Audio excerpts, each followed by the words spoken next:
भगवान बुद्ध के जीवन से जुड़ी इस कहानी के पीछे का तर्क अगर आप समझ गए तो आपका मन काबू में हो सकता है।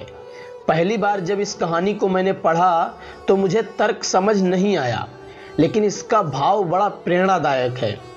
एक बार महात्मा बुद्ध किसी नगर से गुजर रहे थे। बुद्ध की नज़र एक कपड़े के व्यापारी पर पड़ी। दुखी और हताश दिखाई दे रहा था। बुद्ध चलकर उनके पास गए और पूछा कि आपकी उदासी का क्या कारण है। अगर तुम मुझे अपनी चिंता का विषय बताओगे तो मैं तुम्हारी मदद कर सकता हूँ।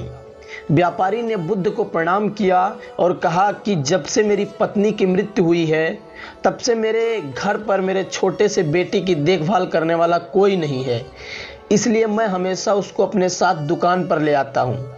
लेकिन दुकान पर आने वाले हर ग्राहक की पगड़ी को वह उछाल देता है और दूर फेंक देता है। उसकी इन्हीं हरकतों की वजह से हमारे सारे ग्राहक खुद को अपमानित मानकर वापस चले जाते हैं।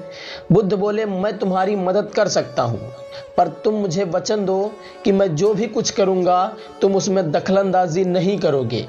व्यापारी बुद्ध को वचन देता है। अगले दिन बुद्ध पगड़ी पहनकर एक ग्राहक की तरह आकर उसके दुकान पर बैठ जाते हैं। व्यापारी का बेटा आया और बुद्ध की पगड़ी को उछाल दिया। महात्मा बुद्ध मुस्कुराए और बोले, बहुत अच्छा, जाओ उस पगड़ी को वापस उठा कर लाओ। बच्चा दौड़ कर गया और पगड़ी लाकर बुद्ध को दे दी। अगले दिन बुद्ध एक लकड़ी और एक कुल्हाड़ी लेकर आए। उस लड़के ने फिर बुद्ध की पगड़ी उछाल दी। बुद्ध ने उस लड़के को कुल्हाड़ी और लकड़ी दी और कहा, जाओ इसे काटो।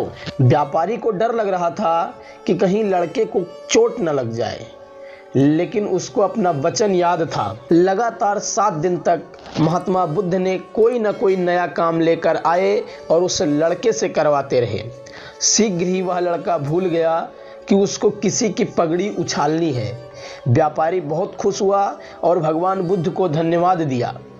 मुझे पता है कि इस कहानी का और मन के वश का कोई विशेष संबंध नहीं है, लेकिन पहले आप इस तर्क को समझ लीजिए कि अगर आप अपने मन को अपने हिसाब से काम नहीं करवाते हैं तो मन अपने हिसाब से काम करना चालू कर देता है। मन वश में हो सकता है यदि मन को हम अपने अनुसार चलाते हैं तो।